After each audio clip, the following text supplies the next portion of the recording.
인사드리겠습니다. 저는 대구에서 책 짓고 있는 달구북 출판사 최문성입니다. 반갑습니다. 진행을 할 수 있는 마이크를 주셔가지고 이렇게 세 분을 모시고 이야기를 하게 되었습니다. 일단은 간략하게 제가 한 분 한 분 소개를 드리고 각 출판사의 소개 말씀을 대표님들께 들을 수 있도록 하겠습니다. 제 바로 옆에 계시는 분은 부산에서 오셨습니다. 부산 산진이 출판사 대표시고 그 한국지역출판연대의 회장이신 강수걸 대표님이십니다. 박수 부탁드리겠습니다. 그 옆에 계시는 분은 전라북도 장수에서 오셨습니다. 내일을 여는 책 그리고 대표시고 한국지역출판연대 이사로 계시는 김완중 대표님이십니다.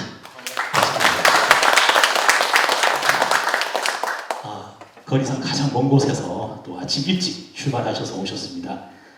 강원도 춘천에서 도서출판문화통신의 편집주관으로 계시면서 춘천지역출판연대 대표이시자 한국지역출판연대 이사로 계시는 유현옥 대표님이십니다. 세계 책의 날에 전국 곳곳에서 책을 짓고 있는 이야기를 듣고 또 저희들이 말씀을 드릴 수 있는 것도 굉장히 행복하고 의미 있는 시간이 아니겠나 생각을 하고요. 모쪼록 진짜 지역에서 출판하는 이야기가 어떤 이야기들이 있으며 어떻게 책을 만들어내는지에 대한 이야기를 좀 허심탄회하게 풀어나갈 수 있는 그런 시간이 되었으면 좋겠습니다. 그러면 제 옆에 계시는 강수걸 대표님부터 해서 각자 출판사를 간략하게 소개해 주시면 감사하겠습니다. 부산에서 출판사를 하고 있는 강수걸입니다. 저희 출판사는 2005년도 2월에 만들어져 가지고 지금 18년째 출판사를 하고 있습니다. 저희 출판사가 책을 종이책을 한 750종 정도 만들었고요. 그리고 전자책, 오디오북은 한 300종 정도 만들었습니다. 저희 출판사 10년을 기념해 가지고 지역에서 행복하게 출판하기라는 책을 2015년에 출판했었고요. 그 책을 타이페이에 있는 출판사에서 번역 출판해 가지고 2018년도에 타이페이 도서전에서 이 책을 가지고 강연을 한 적이 있습니다. 저희 출판사는 부산에서 시작해서 다른 나라에도 얼마 전에 프랑스에도 수출했었고요. 예를 들면 이제 말레이시아, 태국, 베트남, 몽골, 중국, 일본, 타이완, 러시아 여러 나라에 저희 출판물들을 수출하고 열심히 책을 만들고 있는 출판사입니다. 좀 출판사에 대한 조금 설명은 나중에 좀 드리도록 하겠습니다. 네, 김완중 대표님. 네, 내일을 여는 책 한번 간략하게 소개 부탁드리겠습니다. 역시 제대로 된 출판사라 다르네요. 이렇게 책도 갖고 있어서 이렇게 보여주고. 저는 전라북도 장수에서 그냥 농사지으면서 또 놀면서 책을 만들고 있습니다. 여기 오니까 완전 여름이에요. 그래서 제가 그 속에 입고 왔던 거 하나 다시 벗어놨는데 저희가 2013년에 제가 귀농을 하면서 내일을 여는 책을 맡아가지고 지금까지 하면서 1년에 저희는 이렇게 강 대표님처럼 몇백 권 이렇게 내지는 않고요. 1년에 그냥 10서너 권 이렇게 내면서 그냥 재밌게 즐기면서 이렇게 책을 내려고 합니다. 짧게 하겠습니다. 고맙습니다. 네, 도서출판문화통신의 유현옥 대표님.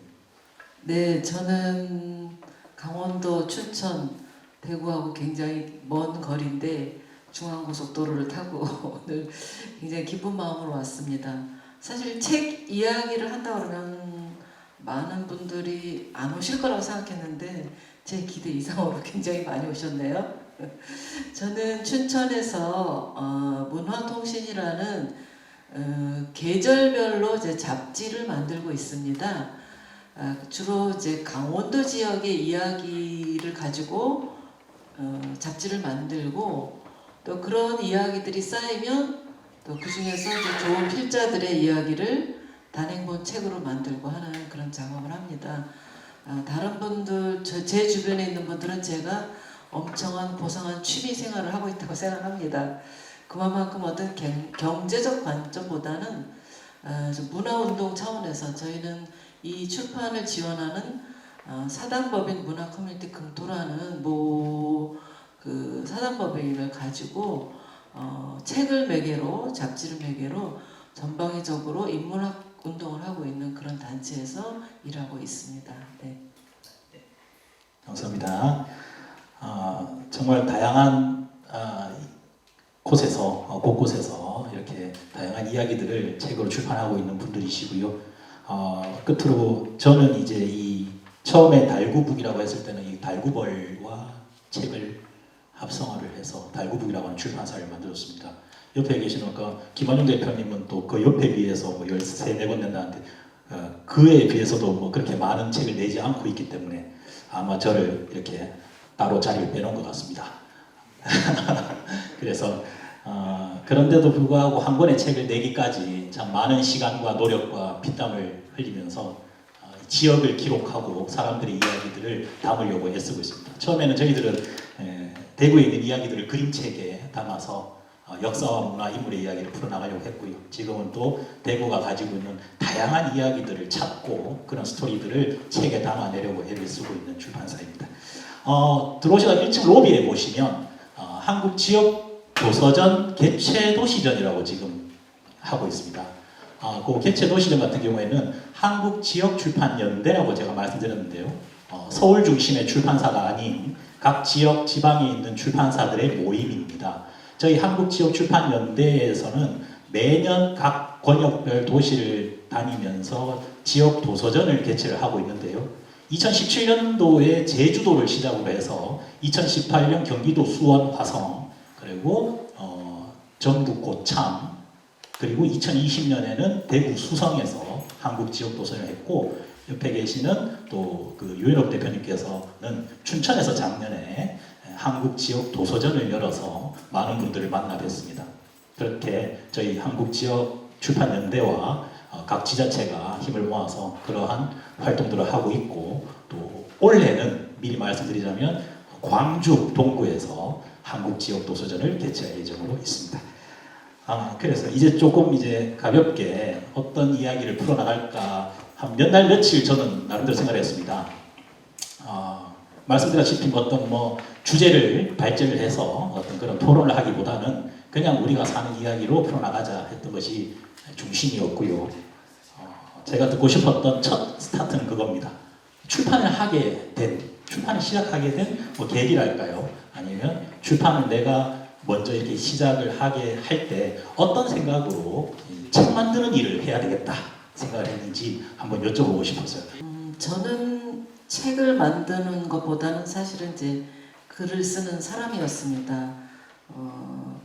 문학 장르라기보다는 그냥 기자로서 여러 가지 지역의 현상들을 기록하고 이제 그걸 뭐 신문에 내거나 잡지에 쓰는 그런 직업을 가졌던 사람인데 저희 이제 남편이 공연 기획을 하는 사람이었어요. 그래서 사실 공연 기획을 하고 하면은 매체에다가 뭔가를 자기가 하는 사업을 많이 알려야 되는데 일반 기존 매체에 접근하기가 굉장히 어렵고 또 원하는 만큼의 좋은 정보를 제공하지 않아서 내가 이 매체를 만들어서 사람들에게 문화 정보를 제공하겠다 해서 아주 작은 그냥 타블로이드 조그만 종이에 지역 문화 정보지를 만들었었거든요. 그래서 저는 그거하고는 상관없이 그냥 그 지역의 기자로서 활동하다가 각자 이제 다른 길을 갔는데 제가 퇴직을 할 무렵 그 정보지 만드는 작업은 또 재정난으로 본인이 하다가 이제 멈추고 이제 그분은 할 수 없이 이제 지역의 공공기관에 취직을 하고 제가 이제 퇴직을 할 무렵에 나는 퇴직하면 뭐 하고 놀을까? 근데 이제 조기 퇴직을 했거든요. 좀 여유 있게 살고 싶은 그런 욕심에 뭐를 할까 고민하다가 좀 아까도 뭐 말씀드렸지만 문화라는 매개로 좀 재밌게 놀아보자. 그런데 그 중심을 뭘로 가질 것인가?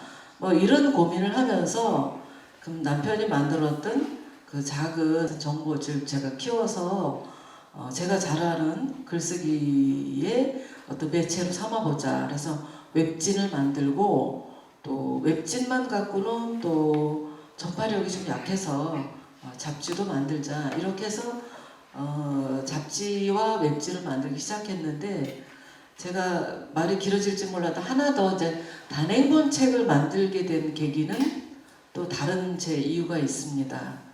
제가 어르신들을 대상으로 시골의 문화예술 교육을 많이 하게 됐어요. 문화 운동을 하면서 어르신들의 살아가는 이야기를 자연스럽게 수집을 했습니다. 그분들에게 문화를 매개로 한 여러 가지 이제 놀이 프로그램을 하다 보니까 이야기들이 굉장히 많은 거예요. 그래서 늘 어르신들이 그러잖아요. 내 이야기를 책으로 쓰면 10권도 넘어 그러는데 정말 그분들의 이야기를 듣고 녹음하다 보니까 너무나 아까운 생각이 들더라고요. 그래서 아주 작게 책을 만들기 시작했습니다.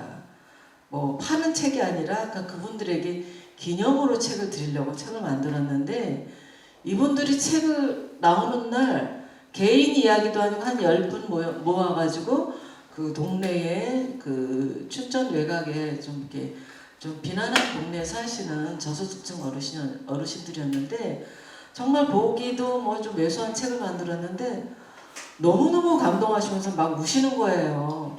어머 정말 내 이야기도 책으로 나올 수 있구나 그러면서 막 주머니 뒤져가지고 후원금도 주시고 이러는데 너무 감동이 돼가지고 내가 앞으로 이런 분들의 책을 만들어야 되겠다. 이게 제가 잡지를 물론 지역의 문화 정보를 많은 사람들하고 공유하겠다 그런 목적으로 만들었지만 그거와 별도의 단행본을 만들 때는 우리 동네 사시는 할머니들이 저에게 이렇게 많은 감동을 주셔서 그거를 계기로 해서 제가 동네 어르신들의 살아가는 이야기를 주제로 책을 만들기 위해서 시작했고 저 나름대로 공부해서 이거를 또 학위 논문으로 만들기도 하고 우연한 기회가 굉장히 저에게는 많은 확장할 수 있는 그런 어떤 좋은 동기가 되었던 것 같습니다.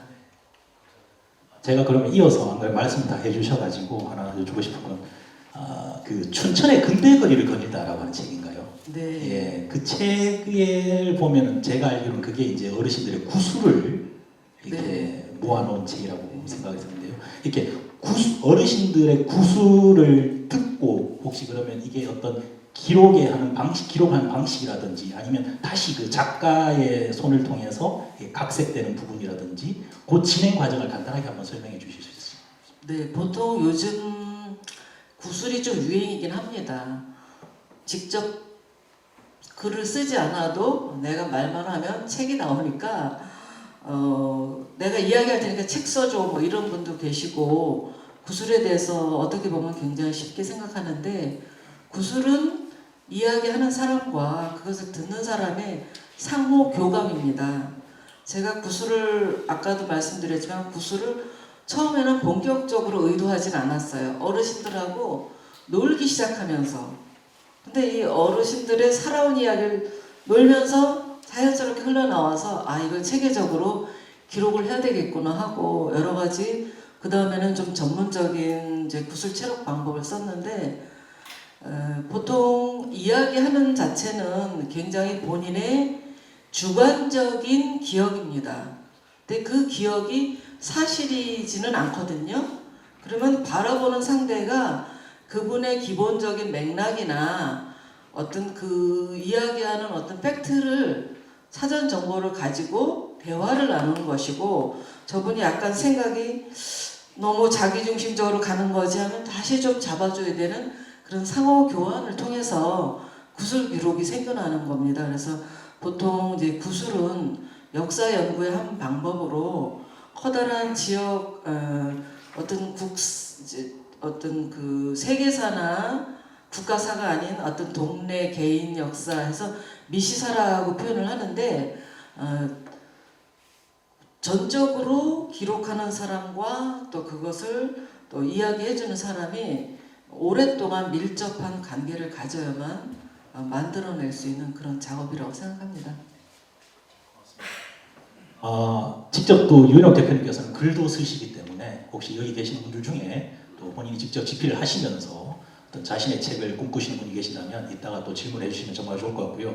저도 뭐 이렇게 어머니 모시고 살고 있는데 어머니한테 한 이야기 하다 보면 아이고 야야 나 책 내놔 얘가 책 수고이다 라고 늘 인생을 그렇게 말씀하시는데 그러면 이제 엄마가 이야기해봐라 하면 이제 어디서부터 어떻게 이야기를 시작해야 될까 참 곤란해하세요. 제가 애 먹인 것만 해도 책이 몇 권 나오겠습니까? 그죠? 그렇게 생각하고 가까운 분들부터 저도 이제 구슬자고 말씀하신 대로 좀 하고 싶다는 생각이 들고요. 옆에 계시는 김한중 대표님의 출판 계획이라고 할까요? 출판을 시작하실 때 마음이라고 해야 될까요? 여쭤보도록 하겠습니다. 계기는 없습니다. 뭐 달리 할 줄 아는 것도 없고 선배 꼬임에 빠져서 그 출판사 술 얻어 먹으러 갔다가 거기서 출판계 오면 술을 먹을 자리가 많을 것이다. 그리고 출판계에는 다른 업종보다 흡연율이 높다. 그것이 가장 제일 먼저 꽂혔고요. 그리고 이제 유 대표님도 말씀하셨지만은 그 내용 있는 얘기는 저한테 듣지 마시고 두 분한테 들으시는 게 삶의 보탬이 됩니다. 저는 자리를 왜 가운데다 껴넣는지를 알겠어요. 대충 이제 감이 오시죠. 전에는 제가 첫 직업은 저도 신문사에 가서 편집 기자를 했어요. 근데 기자 생활을 한 3, 4년 하다 보니까 이게 세상에서 가장 할 짓이 아닌 게 기자질이구나. 이건 인간이 할 짓이 아니다. 때려치우고 이제 다른 일을 또 준비했어요. 결혼하고 나서 한 1년 동안 땡전한 분 못 부르는데 방송을 준비했습니다. 네, 나이가 다 차서 방송국을 가려고 하다 보니까 하필이면 시험이 있는 기간에 아까 선배가 하는 출판사 가서 술을 먹어가지고 시험을 못 봤어요. 그래서 결국은 난 그냥 여기서 놀고 먹어야 되겠다. 그렇게 갔는데 되게 재밌는 거예요. 이 출판이라는 게 저는 출판의 출자도 몰랐거든요. 가서 하다 보니까 오히려 신문사에서 편집 기자 하는 것보다 훨 재밌더라고요. 지금도 재밌게 아마 우리나라에서 제가 제일 높은 곳에서 출판하고 있을 거예요. 해발 600곳이니까 다 아래 것들입니다. 다 감히 이렇게 어쨌든 재밌게 잘 하고 있고요. 그냥 특히 이제 저희 출판사 같은 경우에는 대부분은 거의 제가 기획해서 제가 내고 싶은 책 냅니다. 그리고 가끔 가다가 정의 압박 그걸 거절을 못해서 특히 막 밀려서 할 수 없이 내는 책도 있지만은 어쨌든 재밌습니다. 그만해요. 말씀 저렇게 하셔도 진짜 엄청난 책들 많이 내고 계시고요. 대구의 학교들 이렇게 홈페이지 들어가 보면은 중고등학교의 권장도서 목록을 제가 유심히 봅니다. 저는 언제쯤 저기에 끼일까 싶어서 보는데 거기 보면 내일을 여는 책이 정말 따문따문 보이는 걸 보면 정말 대단하시고요. 더군다나 이제 내일을 여는 책은 내일을 여는 어린이, 내일을 여는 청소년 이처럼 사회적인 이슈가 되고 아이들의 마음을 어루만질 수 있는 책들도 굉장히 많이 내고 있습니다. 말씀을 저렇게 하셔서 제가 도저히 보충을 안 할 수가 없는 상황이라 몇 말씀 부탁드립니다. 강석을 대표님 혹시 출판 시작하시죠? 저는 저희 출판사를 한 이야기는 저희 출판사에서 나온 책에 다 여러 이야기들, 에피소드들을 담아놨는데요. 이 자리에 다 이야기를 할 수 없는 거니까 일단 도서관에서 책 보는 걸 좋아했던 부산의 제일 오래된 도서관이 부전도서관이라고 합니다. 서면에 있는 도서관인데요. 그 도서관을 주로 이용하던 사람이었고요. 초등학교 때부터 부전도서관에 가서 책을 봤던 사람이고 출판사는 2005년도부터 출판사를 했지만 그 전에는 창원에 있는 중공업 회사에서 법무팀에서 저희 기술 자리 우리가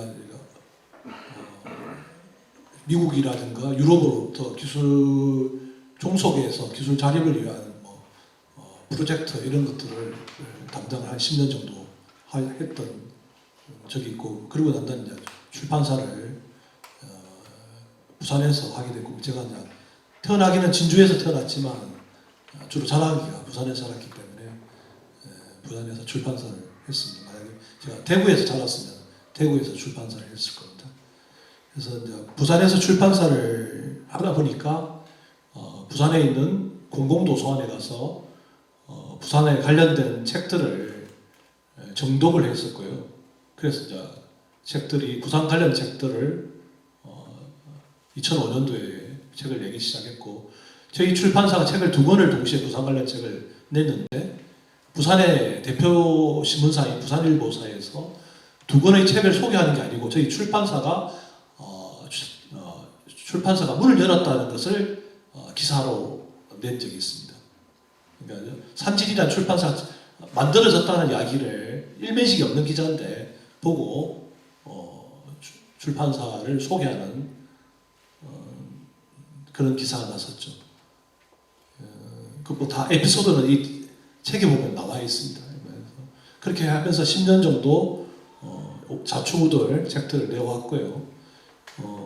일단 책과 관련되는 이야기들은 좀 이따가 조금 제가 가지고 있는 생각들을 좀 이야기하도록 하겠습니다. 예, 그래도 강소희 대표님 말씀하신 여기 보시면 지역에서 행복하게 출판하기라고 아까 보여주셨던 저 책이 있습니다. 산진이 이제 10주년 되었을 때 나왔던 책인데요. 저도 이제 출판을 시작하면서 굉장히 잘 봤고 또 늘 지금도 마음에 새기는 몇 가지 책들이 있는데 사실은 여기 이제 방금 질문 이렇게 많이 주셨어요. 저희들하고 중복되는 질문도 있고 제일 먼저 보이는 것들이 이제 뭐 금액, 돈 이렇게 보이는데요. 이런 것들도 제가 원래죠. 지역 중에 제일 궁금한 것 중에 그 출판에서 먹고 사나 이건데 지역 출판으로 먹고 살 수 있을까라고 하는 책이 출간이 되어 있습니다. 그 책을 꼭 구입을 해서 한번 보시면 이 사람이 진짜 지역에서 출판해도 먹고 사나에 대한 어떤 대답을 얻으실 수 있을 것 같고요. 안 그래도 제가 저 말씀 드렸던 이유가 지역에서 행복하게 출판하기 책을 보다 보니까 제가 그 다음 질문 중에 하나가 내신 책 중에 그래도 좀 아픈 손가락이라고 해야 될까요? 책을 여러 종을 내셨는데 아까 수백 종 말씀하셨는데 가장 아픈 손가락이 뭔가 이런 생각도 들었고 제가 저 책을 보다가 멈추었던 것은 저희들이 책을 낸다고 해서 지금 현실이 책이 갑자기 불편하게 많이 팔리지는 않지 않습니까? 그렇기 때문에 근데 그 책에 대한 애정은 무수히 많이 쏟았고요. 과연 그것을 어떻게 할까 했는데 또 저 책을 읽다 보니까 그런 이야기가 나오더라고요. 저는 이제 책이 나오고 첨부를 찍어서 7년 만에 거의 다 소진된 책이 하나 있더라고요. 그런데 그 책을 절판하기가 힘들더라. 절판하고 싶은 마음도 없더라. 왜냐하면 정말 자식 같은 책이었기 때문에 그렇다. 근데 어느 순간에 어디선가 전화가 왔고 그 책을 다시 찾는 작가가 있더라. 또 사람들이 있더라. 이런 이야기를 하더라고요. 아마 그게 우리 옆의 약자라고 하는 책으로 제가 읽었는데요. 혹시 그 책에 대한 이야기 잠깐 해주실 수 있나요?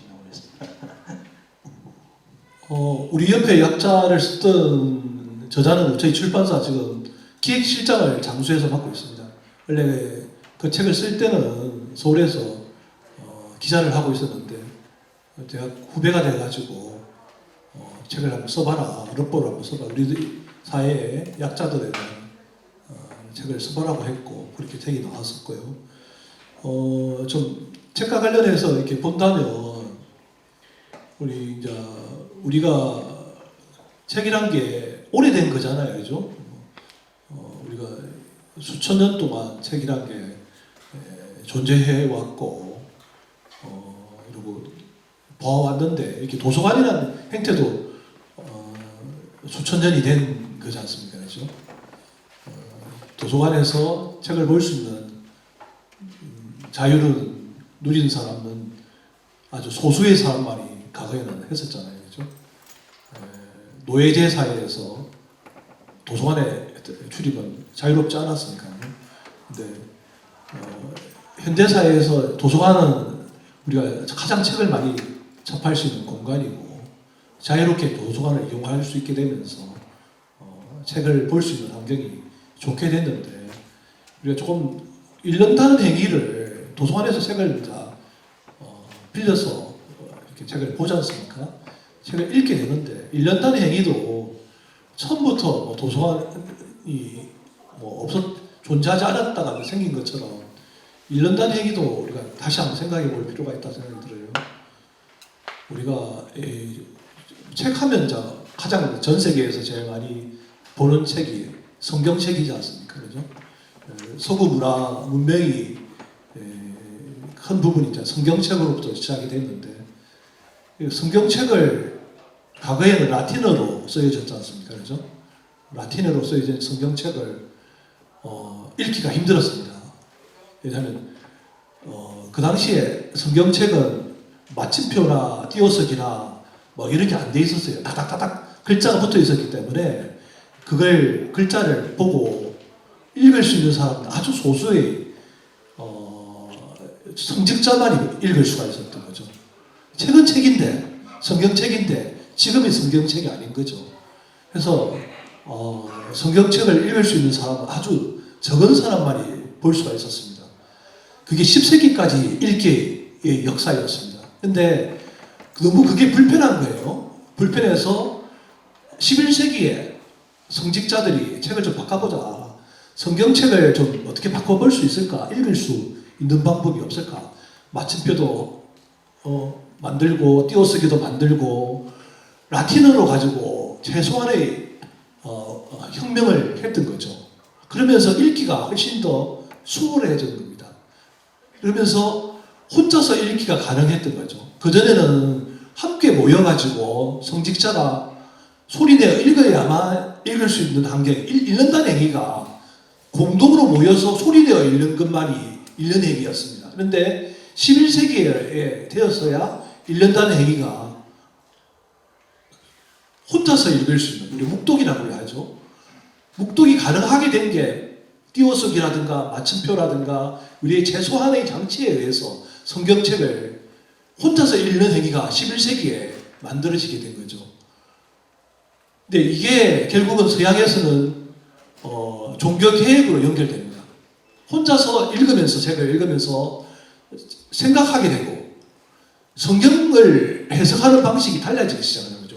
함께 모여서 읽을 때는 성직자가 말하는 대로만 성경을 해석하는 방법밖에 없었는데 각자가 성경책을 읽으면서 소위 말해가지고 신교가 생기기 시작하는 거죠. 가톨릭 교회에 대항하는 논리가 나오게 된 것은 읽는 방식이 달라지면서 가능했던 겁니다. 그래서 루터에 의한 종교개혁이 이루어지고, 근데 종교개혁이 가능했던 게 뭐냐? 구텐베르크의 활자 혁명이 있었기 때문에 종교개혁이 가능했던 겁니다. 1459년도에 54년도에 구텐베르크가 금속 활자를 발명했다고 이야기합니다. 금속 활자가 발명됐기 때문에 결국 루터의 종교개혁이 가능했던 거죠. 그런데 루터의 종교개혁은 앞에 읽는 행위의 혁명이 있었기 때문에 묵독이라는 혁명이 먼저 300년, 400년 전에 먼저 이루어지고 11세기에 이루어지고 15세기에 종교개혁이 이루어진 겁니다.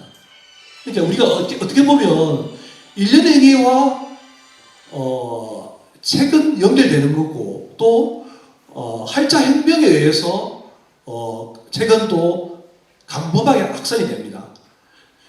그전에는 책을 한 권을 만들려면 시간이 엄청나게 많이 걸렸습니다. 그런데 구텐베르크가 활자 혁명을 만들면서 수백만 권의 책이 동시에 성경책이 만들어집니다. 그래서 구텐베르크가 인쇄기를 만들었던 곳이 프랑크푸르트 옆에 마인츠입니다. 그래서 그걸 기념해서 프랑크푸르트에서 도서전이 매년 열리고 있고 전 세계 지역 도서전에서 제일 큰 도서전이 프랑크푸르트에서 열리는 도서전입니다. 우리가 한국 지역 출판 연대에서 만드는 것도 지역 도서전이라고 하는데 프랑크푸르트에서의 도서전도 지역 도서전입니다. 근데 그게 국제 도서전이 된 거죠. 그러니까 우리가 도서관, 책 읽기는 다 연결되어 있는 거죠. 그래서 지역에서 우리가 책을 한 권을 만드는 과정도 1년 행위에서부터 시작되는 것이다고 보면 되지 않을까 생각을 가집니다.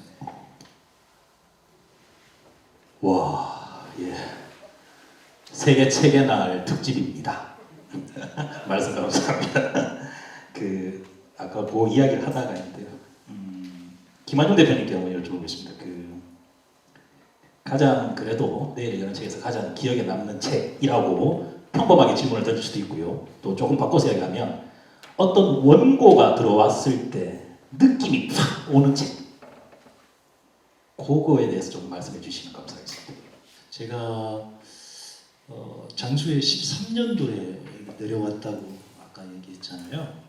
그 전에 이제 서울에서 한 20년 넘게 월급쟁이 하다가 내가 왜 사는지 몰라가지고 그래서 언제까지 이렇게 계속 월급 받고 있었으면은 뭐 저도 이렇게 저 월급 그렇게 남들보다 적게는 안 받았어요. 네. 근데 물론 이제 올 때는 마이너스로 갔습니다.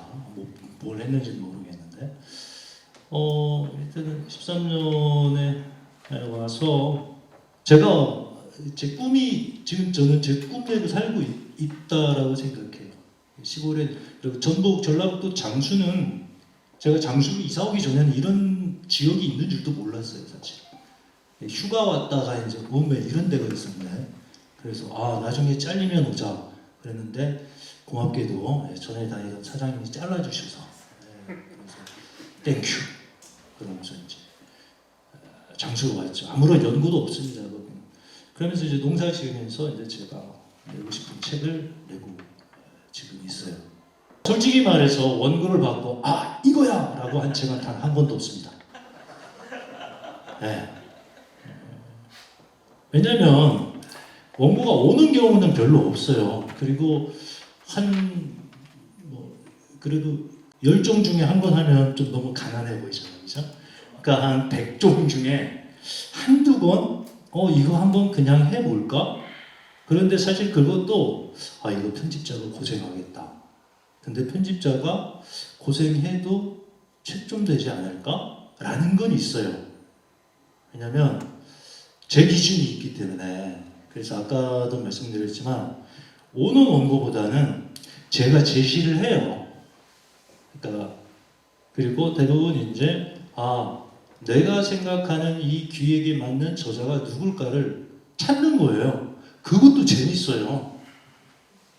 그리고 딱 찾았는데, 그러니까 저는 원고를 보고 이렇게 아싸 하는 게 아니라 제가 딱 제안을 했는데 그 사람이 하겠습니다. 이럴 때의 그 쾌감이 사실은 더 커요. 그래서 지금까지 저희 그 대표 도서들이 대부분은 저보다 저의 그 부탁을 받아서 쓴 저자 자체들이 그 사람들이 미쳐서 쓴 책이 많아요. 왜냐하면 자기가 좋아서 받았잖아. 그럼 그때부터는 제 책 아니에요. 이제 당신이 책임져 이제 알아서 해. 그러고 쓰는 거예요. 그래서 자기가 만족할 때까지 자기가 다듬어야 되잖아요. 출판사에 살 일은 별로 없어요. 그냥 기다리는 거예요. 그리고 가끔 가다가 원고가 늦는다. 그러면 막 술을 1박 2일로 막 때려 먹는 거예요. 미안하게. 그리고 가끔 가다가 이렇게 농사진 거 이렇게 택배로 보내줘요. 왜? 미안하라고. 그러면은 이제 저자들도 알아요. 안 그래도 원고도 늦게 쓰고 그래서 미안해 죽겠는데 미안해 죽으라고. 그러면은 한 1개월, 1개월 정도는 좀 땡겨집니다. 아니, 그렇게 하고 있어서 아픈 손가락 아까 다 아프죠. 다 아파요. 책은 좀 잘 나간 책은 더 안 나가서 아프고 열심히 냈는데 안 나가는 건 진짜 속이 상해서 아프고. 그래서 진짜 작심하고 낸 책들이 안 나가는 책들이 많이 있어요. 그럴 땐 막 짜증이 나요. 그래서 아니 이 사람들 이런 책을 안 읽고 말이야 쓸데없이 산신이나 이런 책 이렇게 이런 출판사에서 나온 책이나 읽고 대구의 달구고 저기 뭐야 이런 사람들 여기저기 하기사 신중현 대표님 벌써 졸잖아요. 벌써. 그 저런 출판사에 나온 책을 읽고 그런단 말이에요. 우리 출판사에 나온 책이 훨 좋은데 안 아픈 책 없다. 그리고 가장 살아가는 책도 없다. 그러니까 자식 같아요. 자식 같아서 다 좋고 대신 이쁜 책은 있어요. 이쁜 책은 잘 나가는 책. 잘 나가는 책은 이뻐요. 근데 가장 아끼는 책은 아닙니다. 잘 나간다고 해서 가장 아끼고 그러진 않아요. 그냥 이쁠 뿐입니다. 제가 말을 많이 하면 여러분들이 좋은 얘기를 못 듣습니다. 여기서. 고맙습니다. 네, 제가 가장 먼저 섭외한 분이시라고 말씀을 잘 해주시는데요. 근데 우리가 아픈 손가락 이야기할 때는 늘 자식을 이야기하지 않습니까? 그죠? 저희들한테 책은 정말로 자식과도 같습니다. 그만큼 정말 이 원고를 받아서 그 원고를 다듬고 다시 그것을 세상에 내보낼 때까지 어떤 감각이 있는 출판인들도 이 책을 과연 몇 부를 찍으면 될까에 대한 기준은 참 어렵습니다. 그런데도 불구하고 세상에 내놓는다는 것은 나의 자식에 대해서 자신감이 없는 부모들이 아닙니다.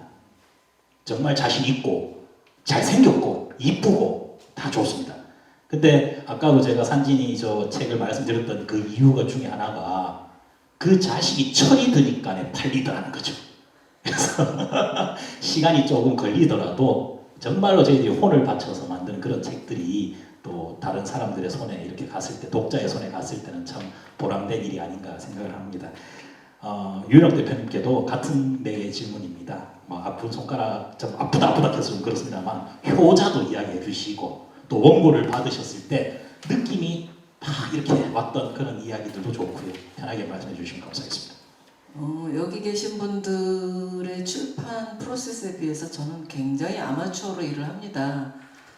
강원도의 이야기를 만드는 잡지 하나쯤은 있어야겠다는 제 고집 하나로 저희가 이제 이 잡지를 만드는데 사실 이게 그렇게 시판이 되거나 그러지는 않아요.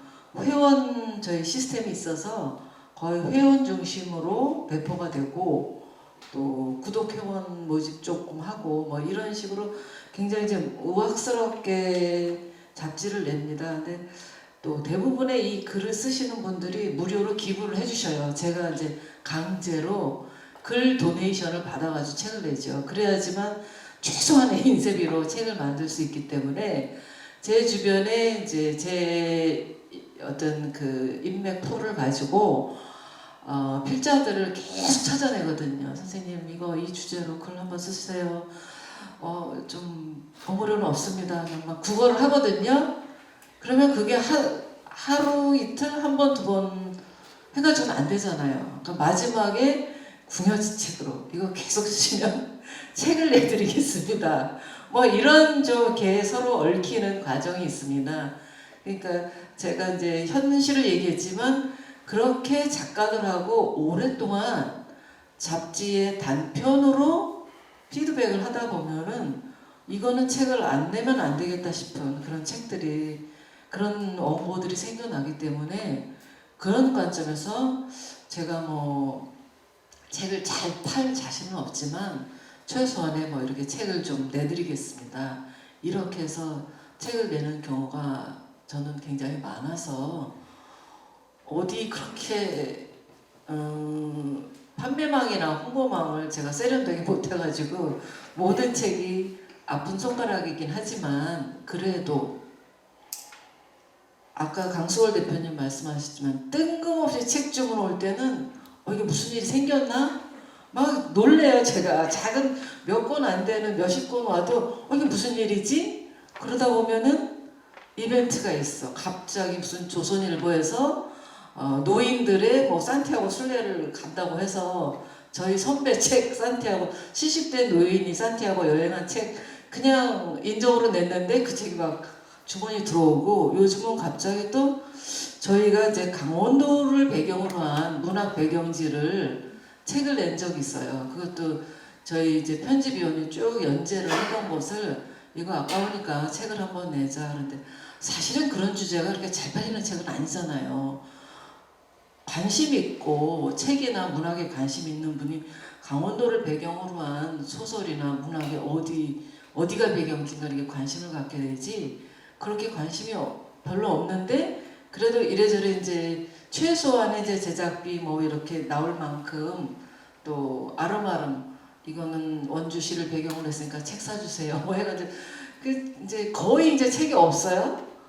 이제 어느 이제 창고에 있는 거 막 빛도 바랄 게 있는데 갑자기 주문이 오는 거예요. 이럴 땐 너무 괴롭죠.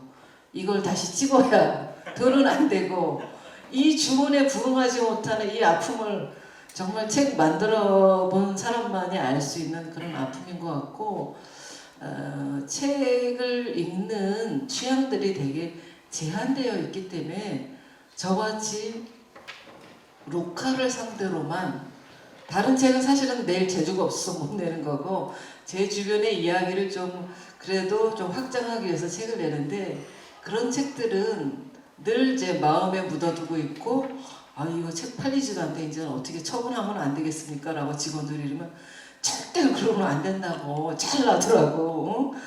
저기 통풍 잘 되게 잘 나더라고. 이거 언젠가는 내가 팔 테니까 걱정 말고 놔두라고 이렇게 씨름하면서 책 만들고 있습니다. 말씀 듣다 보면 물론 출판의 경력과 경험이 다 다르지만 저희들이 또 느끼는 감정은 거의 뭐 동지의 느낌이 아닌가, 비슷한 경험들을 하고 있습니다. 저 역시 이제 그림책은 아시다시피 하드커버에 무게가 있고 부피가 굉장히 큽니다. 창고에 그 3,000권 정도 찍었던 그림책이 있는데 몇 년이 지나도 처음부터 안 나가던 그 책을 늘 가슴 시리게 바라봤던 기억이 있습니다. 그리고 이게 하중이 너무 크다 보니까 그림책이 눌리죠. 하드커버를 열면 어떤 소리가 납니까? 쩍쩍 소리 납니다. 제 가슴이 찢어지는 소리가 났습니다. 내 자식은 참 이쁘다고 생각했는데 그게 손에까지 가기는 좀 뭐했노. 그 책이 이제 제가 대구 지역 역사 이야기를 하면서 만촌 내거리에 있는 두사충 장군의 제시인 그 모명제를 책을 냈던 적이 있습니다.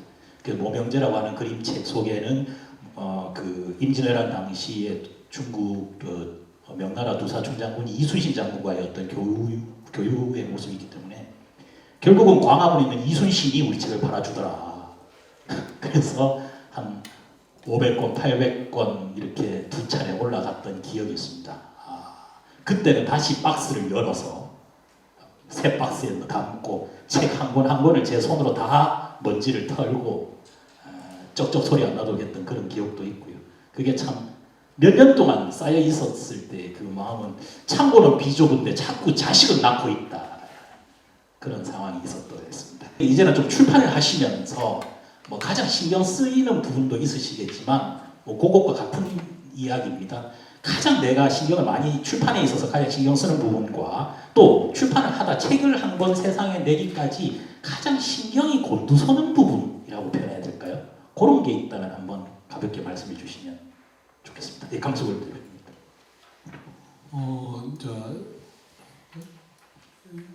우리나라가 독서율이 정말 떨어지는 나라입니다. 2년 사이에 독서율이 15% 떨어졌습니다.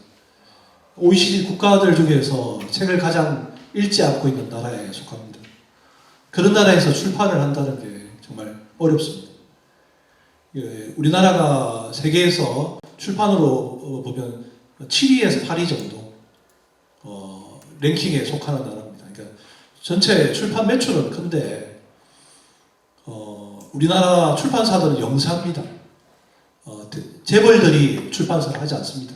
출판은 돈이 안 되는 업종이기 때문에 재벌이 들어오지 않습니다. 그래서 출판사들은 규모가 다 작습니다. 저희 출판사는 11명이 일하고 있는데 11명 일하면 되게 크다고 이야기하죠. 부산에서 저희 출판사가 제일 크다고 이야기할 정도니까.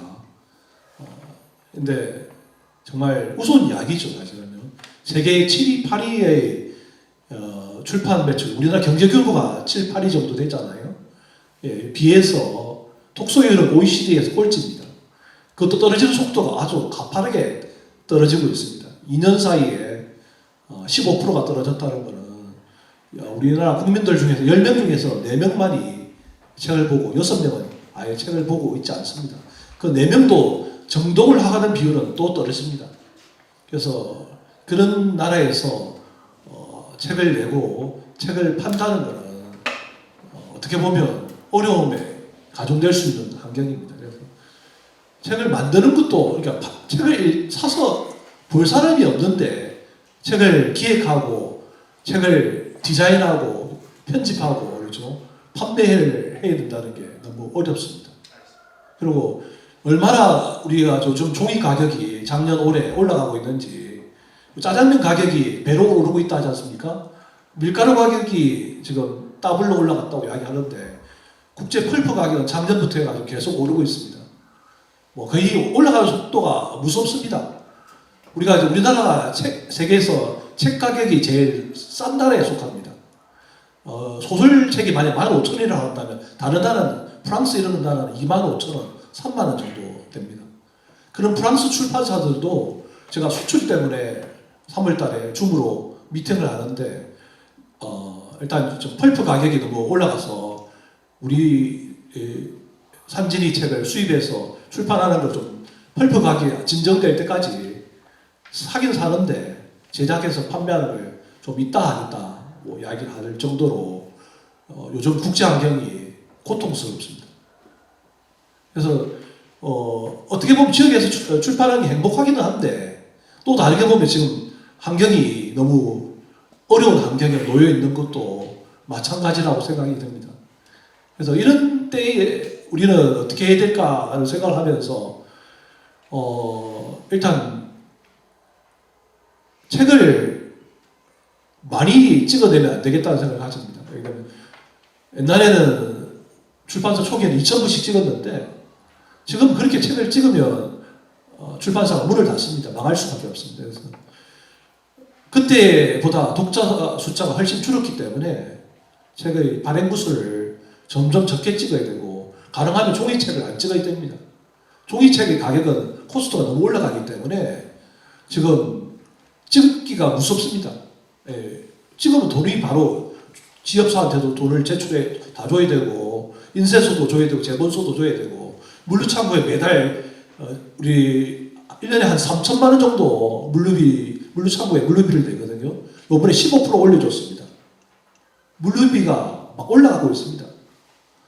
이런 곳에서 이제 선택할 수 있는 거는 책을 꼭 사볼 책들만 기획해야만 가능한 겁니다. 안 그러면 출판사가 망할 수밖에 없습니다. 저희 출판사가 전자책하고 오디오북을 열심히 만들고 있는데 전자책을 10년 전부터 만들었을 거예요. 완전 전자책 오디오북으로 우리 출판사끼리 모여서 만든 유통사로서 한국 출판 콘텐츠랑 KPC라는 회사가 있습니다. 거기서 얼마 전에 주주총회를 하고 배당금을 처음으로 주주라고 배당금 40만 원을 받았는데 작년에 그 매출 KPC에서 한 매출의 12에 저희 출판사가 들어갑니다. 한 5천만 원 정도 전자책 오디오북에서 매출이 나왔습니다. 그러니까 절대적으로 전자책 오디오북 매출이 안 나옵니다. 종이책이 압도적인 거죠. 그래서 그렇지만 종이책의 가격이 너무 올라가기 때문에 종이책의 비중을 앞으로 점점 줄여야 될 것 같습니다. 그리고 전자책 오디오북으로 환경을 바꿔야만 생존할 수 있지 않을까 그런 생각을 가집니다. 뭐 처음에 출판하면서 우리는 이렇게 산다 이야기로 하려고 했지만 이것이 사실은 깊이 있는 또 우리의 사는 모습이기도 합니다. 현실이고요. 그래서 또 말씀도 강수걸 대표님께서 해주셔가지고 저도 또 이제 많이 늦은 후배 입장이지만 또 말씀을 통해서 또 배우고 또 깨닫고 이렇게 방향을 잡아가야 되겠다라고 하는 것들도 많이 또 느끼기도 합니다. 언젠가 제가 이제 이 연대에 저도 소속이 되어서 갔을 때도 상대적으로 제가 연치가 가장 어렸었는데 수년이 지났는데 아직도 제가 제일 어리다는 것은 제 밑으로는 아직 출발을 하겠다. 젊은 투지를 가진 친구들이 잘 보이지 않는다라고 하는 그런 것들이 반증이 되겠지요. 하지만 이제 이것을 어떻게 타개해 갈 것인가에 대한 부분은 말씀하시다시피 쉽지는 않지만 정말 해야 되겠다, 꼭 해야 되겠다, 필요하다 하는 기획 단계에서부터 조금 더 신중함을 가져야 되지 않을까, 또 그런 공부를 저 역시 하는 소회를 말씀드리고요. 저는 사실 이제 출판의 과정에 있어서 가장 이제 책을 만든다라고 하는 그 과정 속에서 가장 신경을 쓰시거나 또 신경이 조금 날카로워지시고 좀 곤두선다, 밤에 잠이 안 온다, 이런 부분이 있다면 김한용 대표님 한번 말씀해 주시면. 네. 다예요, 다. 보통 사람이 하는 일이잖아요. 예, 저는 혼자 해요. 혼자 하는데, 혼자 한다고 해서 제가 모든 과정을 혼자 하는 거 아닙니다. 딱 봐도 뭐 할 줄 아는 게 없어 보이잖아요. 저는 그냥 생각만 하지. 사람이에요, 사람. 제일 힘든 부분은. 그리고 이제 편집이나 디자인, 이렇게 저하고 같이 일을 하는, 제가 형편이 안 되다 보니까 정규 직원으로 이렇게 같이 일은 못해요. 일거리 있을 때마다. 그러니까 준 식구죠, 사실은. 준 식구인데 제일 안타까운 게 그분들이 일을 못해서가 아니라 몸이 안 좋을 때. 내가 달리 같이 일할 사람이 한계가 있잖아요. 그리고 이분이 하다가 안 되면 빨리 저 사람을 할 수 있는 게 아니잖아요.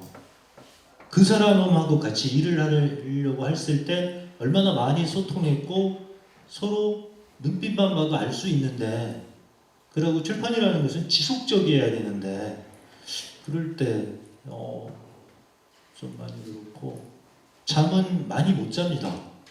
그래서 일을 빡시게 하든가 낮에, 주로 이제 밭에 가서 하죠. 안 그러면 술을 진터 먹어야 이렇게 좀 깊이 자든가.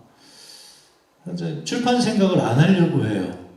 해 넘어가면 출판 생각을 하는 순간 잠이 안 와요. 잘. 주로 걱정이 많아. 그래서 걱정을 많이 하면 잠을 못 자잖아요. 그렇죠? 그리고 이제 책이 나오기까지의 그 작업으로 보면은 제목이에요, 제목. 그리고 제목과 부제와 카피.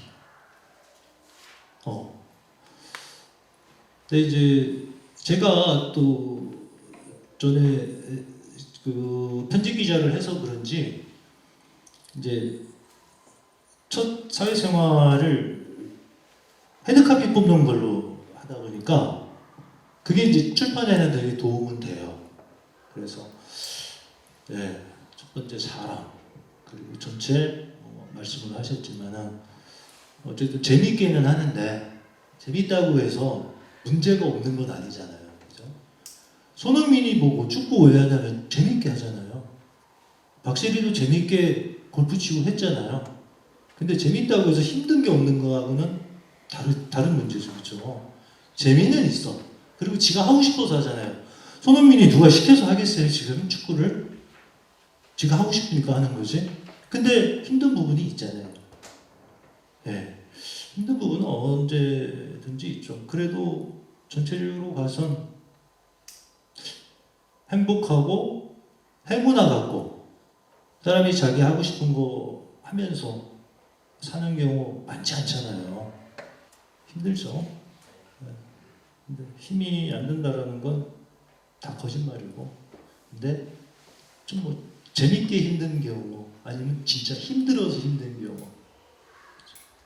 결국은 무슨 책을 내느냐가.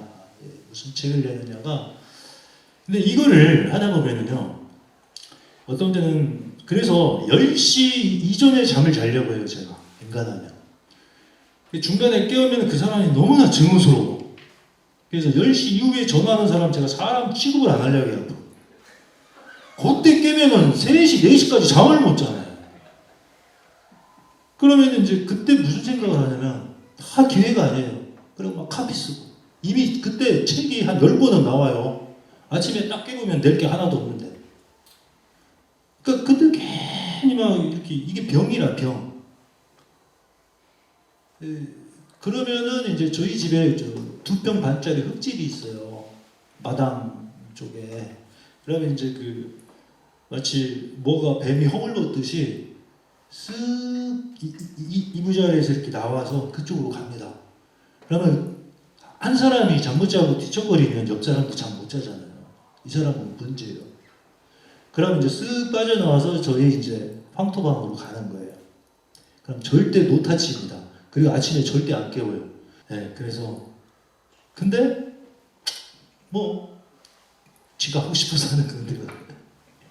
네네. 제가 안 그래도 김만용 대표한테 늘 제가 10시 넘어서 전화드리거든요. 예, 알겠습니다. 예, 유현미 대표님. 글쎄요, 책을 하나 낸다는 것은 엄청난 그 산통을 겪는 일이기 때문에 제작에 직접, 강 대표님은 직접 하냐 안 하시죠? 저희는 이제 거의 저도 실무를 거의 하는 편입니다. 대표가 있는데 자기는 이제 바지 사장이라고 하고 제가 이제 거의 실무를 맡고 특히 이제 잡지는 제가 주도하는 기획 아래 비상근 편집위원들하고 같이 일을 하거든요.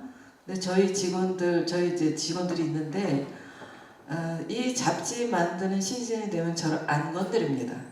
저희 건드렸다가 괜히 욕이나 먹으니까 슬슬슬 피해요. 굉장히 예민해지죠. 아마 여기 계신 분들, 이제 글 쓰시는 분들도 아마 비슷한 심정일 거예요. 뭔가를 하나 탄생시키려고 하면 굉장한 진통과 또 고민의 시간이기 때문에 그럴 때는 아주 예민해지는 것 같습니다. 저는 이제 잡지 만들 경우에 제일 좀 힘들어하는 것은 당초의 기획 의도를 좀 그 편집위원들하고 충분하게 토론을 하지 않고 마감에 쫓겨서 제가 일방적으로 설정하고 필진을 오다를 주는 경우에 주제가 완전하게 소화가 안 됐을 경우 원고가 제가 기대한 만큼 안 왔을 때 이거를 안 써야 되나 써야 되나 하는 그 판단, 또 원고료도 많이 안 들이면서 이렇게 오기를 부릴 수도 없고 그럴 때 굉장히 괴롭습니다.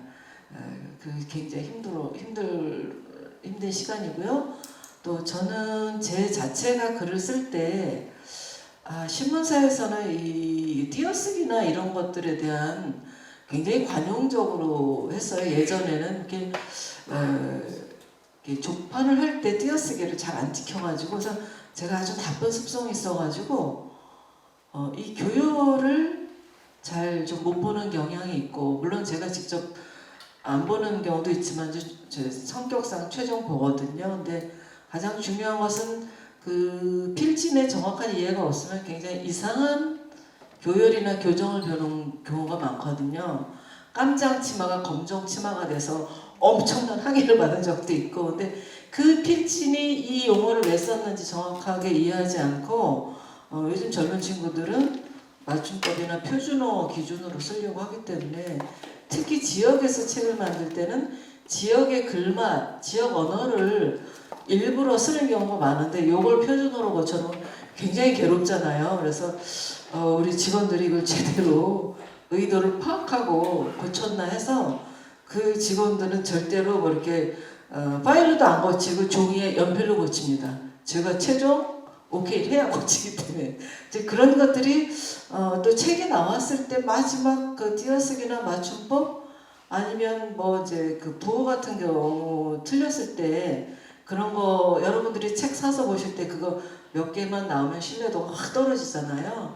그래서 그런 부분들은 아마 다른 분들도 굉장히 예민하게 보실 것 같고, 저는 또 큰 구조가 아니기 때문에 마지막 그 결정을 제가 하는 거로 굉장히 피곤하게 삽니다. 네, 이상입니다. 네, 말씀 감사합니다. 저 역시도 마찬가지 말씀입니다. 저도 그 교정 교육을 직접 보고 편집을 하고 하다 보면 참 우리나라 한글이 참 어렵습니다. 맞춤법도 어렵고. 그런데 허용이 되고 허용이 되지 않는 부분이 있지요. 그런데 한 사람의 편집자의 눈을 통해야 저는 그것이 통일성이 있다고 생각을 합니다. 그리고 나서는 이제 저는 늘 원고의 글 알갱이들을 체에다가 받치고 턴다라고 생각합니다. 그러다 보면 아주 위에 남는 것과 고운 것도 또 빠지죠. 그것은 오탈자를 걸려내고 또 잘못된 오류들을 수정하는 윤문을 만드는 그런 과정이라고 저는 생각합니다. 그러면 이제 밑에 고운 가루가 생겼으면 이걸로 그러면 조합해서 책을 만들면 오류가 없느냐? 희한하게 살아 움직이는 오류들이 또 나타납니다. 그렇기 때문에 신경이 너무 곤두서는 일인 것 같습니다. 그때 이제 제가 깨달았던 건 마지막이라고 생각했을 때 한 번 더 보자. 정말 보기 싫거든. 원고를 걸고 한 번만 더 보자면 거기서 나올까요? 안 나올까요? 또 나옵니다. 무조건 나옵니다. 근데 이제 그때 그거를 할 때는 어떤 생각을 가지냐면 이게 책이라고 하는 것이 세상에 한번 나오면 되돌릴 수가 없습니다. 그 누군가는 그걸 보고 아까 말씀하셨다시피 책의 퀄리티를 생각하실 수도 있다라고 하는 아주 예민한 성격을 그때 나타나게 되는 것이죠. 그래서 작가님한테도 자신있게 책을 내놓고 싶고 그 작가를 통해서 그런 책들도 대중에게 좀 보여주고 싶고 하는 그런 마음 때문에 조금 더 뭐 친구들한테는 좀 더 거친 표현을 씁니다만 아주 성질이 곱지 않아야 할 수 있는 일이 편집이니까. 그리고 의심병이 있어야 된다. 이거 괜찮아 다 잘 봐. 어제도 봤고 아래도 봤는데 이렇게 하고 넘기는 순간 거기서 희한한 녀석들이 나타나서 책을 조금 망치는 그런 경우들도 봤고요. 그리고 제 같은 경우에는 그것까지 다 해서 인쇄소를 믿고 맡겼는데 결국 책이 나와야 되는데 마지막 결과물이 딱 나와서 박스를 열었을 때 저희들이 요구했던 종이가 갑자기 변신되어 있고 인쇄의 품질이 좋지 않아서 공북값을 저는 냈다고 생각하는데 도서 1000부를 고물상에 제 차에 여러 번 나눠 싣고 갖다 드리고 38,000원 받은 기억이 있습니다. 그러다 보니까 그런 곳에서 오는 이제 저의 어떤 그 예민함이랄까요. 그래야 좀 더 온전한 책이 나오지 않나 하는 그런 생각을 가지고 있습니다. 네, 말씀 감사합니다. 그리고 조금 더 이제 듣고 싶으신 어쩌면 진짜 듣고 싶으신 이야기일 수도 있는데요. 뭐 유해록 대표님께 제일 먼저 여쭙겠습니다. 여기 계시는 또 여러분들 중에는 본인이 직접 또 글을 쓰고 계시는 분도 계시는 것 같고 또 시를 쓰고 계신다고 하는 분도 여기에 있는 것 같고요. 그러면 진짜 이제 본인이 작가로서 자기의 글을 쓰기 위해서는 가장 좀 신경을 써야 되거나 혹은 중요한 부분 혹은 좀 조언일까요? 아니면 그분들에게 드릴 수 있는 메시지가 있다면 좀 짧게 말씀 부탁드리겠습니다. 글쎄요, 이제 무슨 이야기를 해야 될지 약간 이제 고민이 되긴 하는데 제 경우를 이야기한다면 저는 춘천에서 태어나고 공부하고 계속 그 동네에서 사는 게 너무너무 컴플렉스였습니다.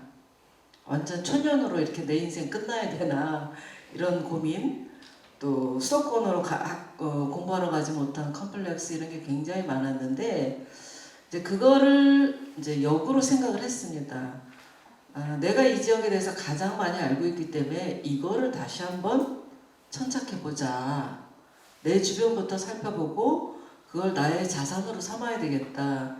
이런 것을 생각을 좀 바꾸기 시작했습니다. 어쩔 수 없는 환경이니까 그 환경을 좀 좋게 만들기 위해서 나를 연구하고 내 지역을 연구하는 그런 작업을 하기 시작했습니다. 그것이 이제 저의 이제 글의 어떤 굉장히 풍부한 자산이 됐죠. 그래서 저는 권하고 싶은 것은 어떤 장르이든 자기 주변, 나와 내가 이렇게 발 딛고 사는 우리 동네에 대한 그런 공부가 중요하지 않을까 싶습니다.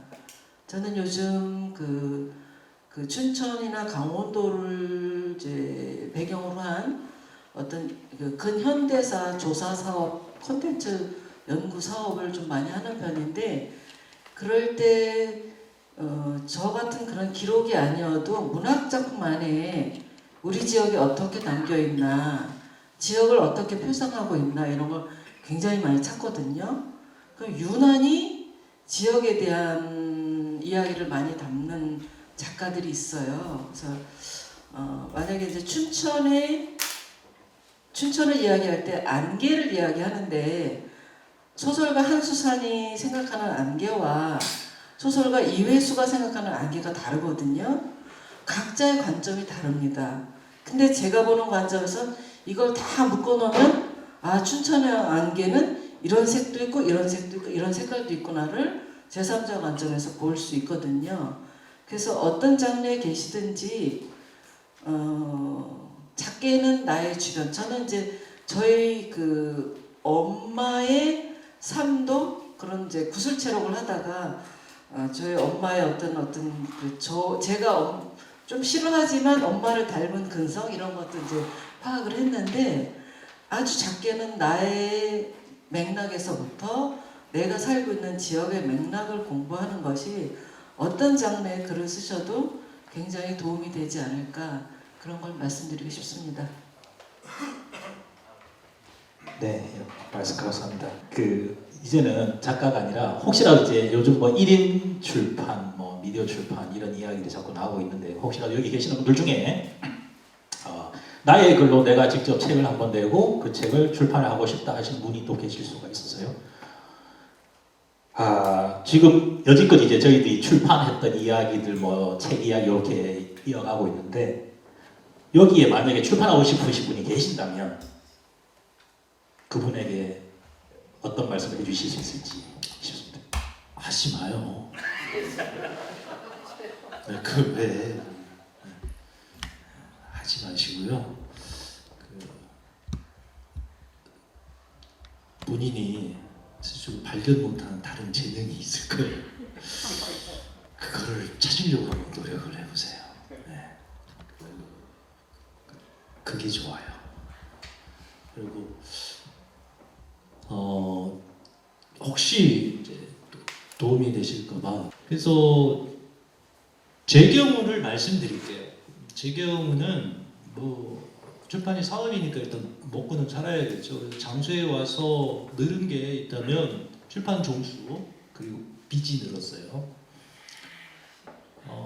그리고 저의 삶의 만족도도 많이 높아졌고요. 빚은 늘고 했지만은 만족도는 많이 높아졌고 저는 이제 이렇게 여기 계시는 세 분이나 이렇게 하기사 신 대표님처럼 이렇게 사업 소질이 별로 없어요.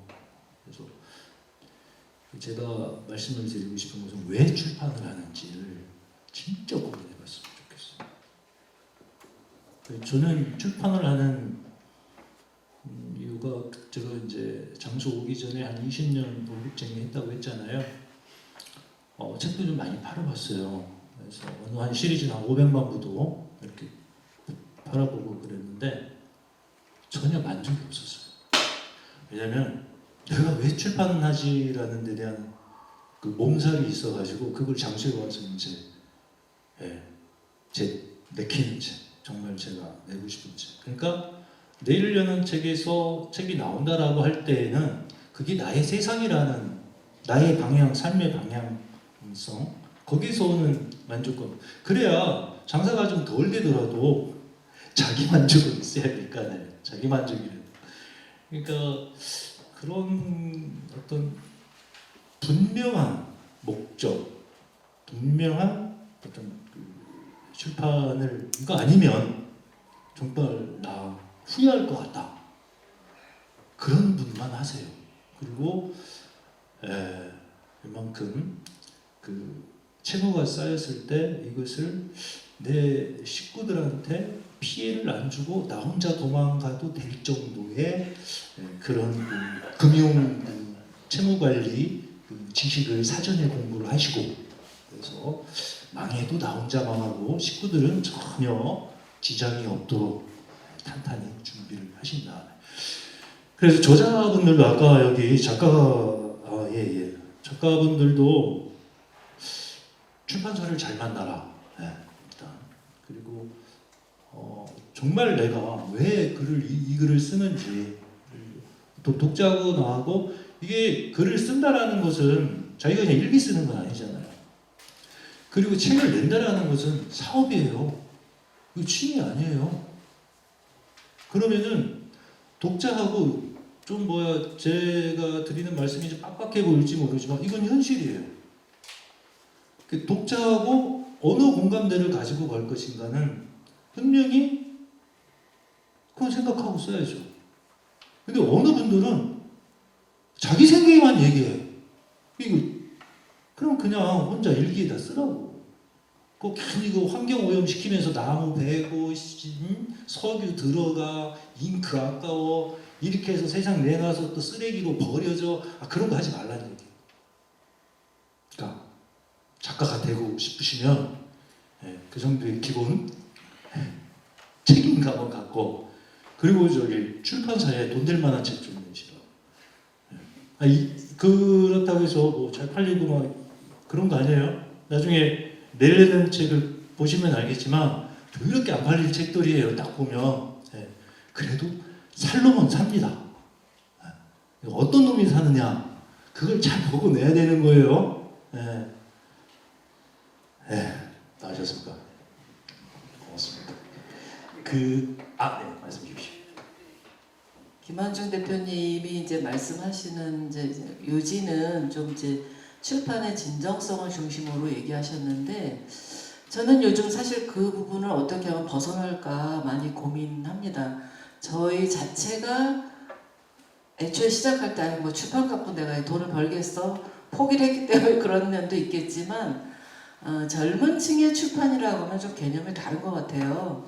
제가 아직 정리가 되어 있지는 않지만 저희 주변에 청년들의 이렇게 어떤 그룹을 보면 하나의 이제 여행 좀 새로운 트렌드 소위 이제 공정여행 개념의 여행사도 하면서 온라인 서비스도 하고 책도 만들고 하는 굉장히 멀티 개념의 출판을 하는 경우도 있거든요. 근데 그게 그 친구들의 어떤 출판 자체가 주 수입원은 아니어도 굉장히 다양한 문화 콘텐츠의 개념으로 이거를 응용하는 하나의 방편으로 출판 이런 거는 좀 새로운 저도 그 친구들을 가서 들여다보고 쟤네는 어떻게 먹고 살지 궁금하긴 한데 새로운 트렌드를 굉장히 중요한 게 아닐까 내가 가지고 있는 고정관념을 깨는 하나의 출판 개념으로 쟤네가 만들어가고 있는 것 같다 그런 걸 좀 보긴 합니다. 네, 저도 그쪽 방면은 되게 박수 치고 응원을 해주고 싶어요.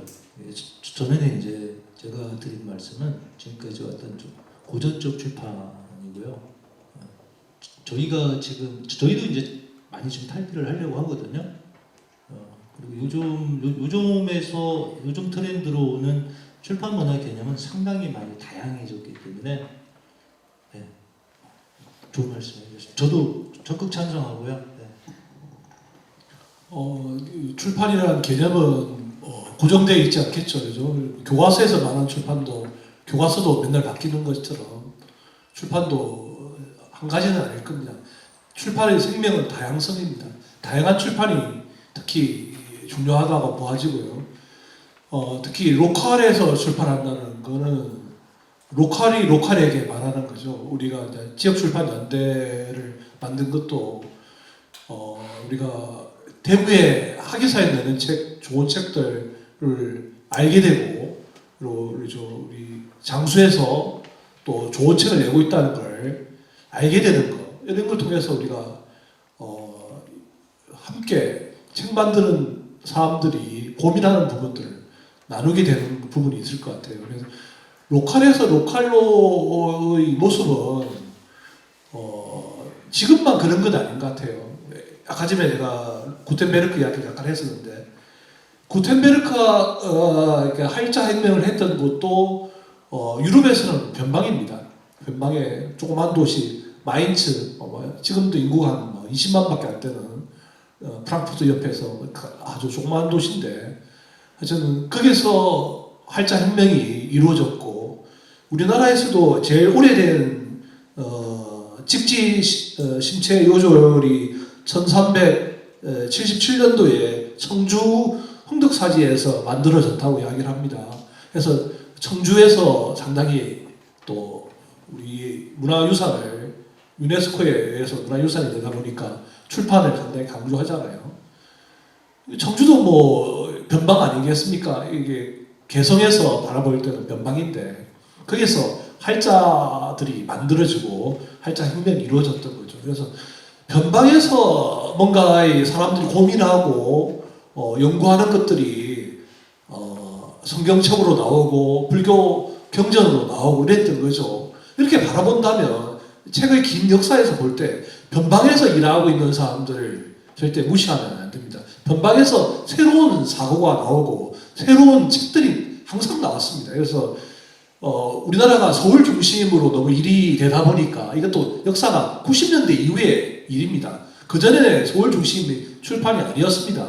그래서 자꾸 서울은 하나의 또 그것도 로컬인데 그 서울을 제외한 나머지 지역에서 출판되는 거를 도서관에서도 좀 무시하고 도서관을 이용하는 사람들도 무시하는 경향이 좀 있었던 것 같고 2010년도 이후에 이런 흐름을 바꿔내기 위해서 나온 게 한국지역출판연대가 만들어지고 도서전을 지금 전국을 순회하면서 하고 있는 겁니다. 그래서 이런 것들이 이제 조금씩 쌓이다 보면 변방에서 각각 일하고 있는 작가들, 출판사들이 가치들은 더 높아지지 않을까. 그리고 이 변방이라는 의미, 로컬이라는 의미는 우리나라만 한정되는 게 아닙니다. 우리가 대구의 학위사가 중국에 있는 출판사, 일본에 있는 출판사와 연대하는 거, 베트남에 있는 출판 연대하는 게 이루어지는 것처럼 우리 산진이가 부산에 있으면서도 프랑스에 있는 출판사, 말레이시아에 있는 출판사 연대가 이루어지는 것처럼 그런 흐름들이 확대되는 거죠. 어떻게 보면 수평적으로 이루어지는 겁니다. 그러니까 전에는 글로벌 현상으로 수직적으로 이해했는데 흐름이 수직적 흐름이 아닌 수평적 흐름이 돼가는 거죠. 출판은 그게 가능합니다.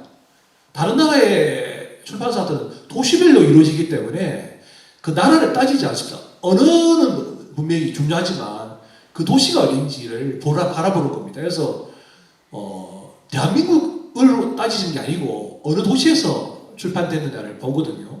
근데 우리나라에서는 그게 조금 왜곡되는 거죠. 그 왜곡된 흐름이 바뀌지 않을까. 조금 시간이 지나면 한 10년 안에는 상당하게 장수에서 나오는 책, 춘천에서 나오는 책, 대구에서 나오는 책들을 지금보다는 훨씬 더 고평가할 흐름이 되지 않을까. 그런 생각을 가지면서 좀 더 독자 여러분 도서관에 이용하실 때 지역 책들을 좀 사랑해 주시면 좋겠습니다. 저희 장수가요.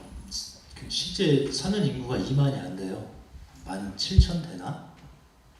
대구 같은 큰 아파트 한 단지, 그렇죠? 그쪽 지역. 저 출판사 하는 줄 몰라요. 장수 하나밖에 없거든요, 출판사.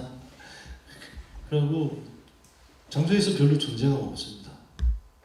전라북도 내에서도 그러니까 같은 지역에 있는 사람은 거기서 출판하면은 명함이나 찍나 유인물이나 하나 뭐 이렇게. 그래서 오히려 이렇게 대구 오면 대접받잖아요, 이렇게. 그죠? 그리고 서울 가면은 되게 좀 인정받아요. 그래도 내일은 채 이러면서 나름 유명해요, 저도. 근데 우리 동네에서는 개뿔도 아닙니다. 그냥 밭에 가서 풀 맺는 놈이에요. 정작 지역 출판사는 자기 지역에서 사람 대접 못 받는다. 날 왜 불렀어 했던 분입니다. 저한테. 요거 하나는 꼭 저도 한번 여쭙고 싶습니다. 질문 하나 주셨습니다. 여기 계신 분들 중에 한 분께서 지역 서점과 출판사가 함께 할 수 있는 일이 있을까요?가 이제 질문이었고요. 또 이게 결국 이제 제가 봤을 때는 현실에서 동행할 수 있는 어떤 거리에 대한 말씀이신 것 같습니다. 좀 지역 서점들이 힘들죠, 요즘. 우리나라 도서점 과제가 있긴 한데도 불구하고 온라인 서점에 요즘 쿠팡에도 많이 이렇게 하다 보니까 서점들이 수익률이 안 나와서 문을 닫는 데도 많죠. 그렇지만 또 어떻게 해도 지역 출판을 지역 서점을 육성하기 위해서 조례도 만들어지고 최근에 많이 지방자치단체가 지역 서점을 좀 도와주려고 하는 흐름들은 있는 것 같습니다. 근데 그 서점하고 출판사가 역사적으로 본다면 같이 했었습니다. 유럽에서는 출판사가 서점을 했었어요. 그러면서 다 서점을 책들을 팔러 다녔죠.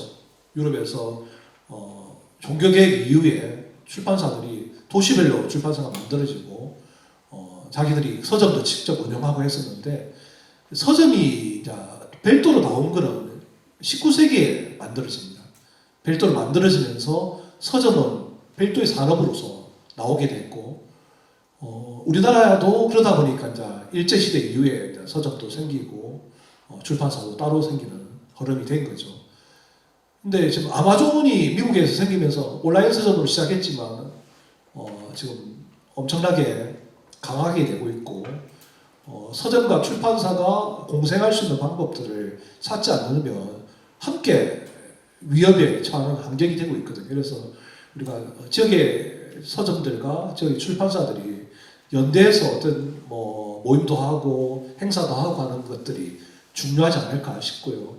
근데 일단 서점 입장에서 수익이 안 나오는 게 지금 제일 큰 문제점이잖아요. 그래서 어느 정도의 수익률을 보장해 주도록 하는 걸 법제화하는 게 좀 필요하지 않을까 싶습니다. 독일 같은 경우는 모든 서점에는 공금주를 같이 하는 법제를 만들었습니다. 근데 우리나라는 아직 그게 법제로 정착이 안 돼 있고요. 그러니까 온라인 서점은 싸게 들어오고 지역 서점 비싸게 들어오고 이런 현상이 일어나는 거죠.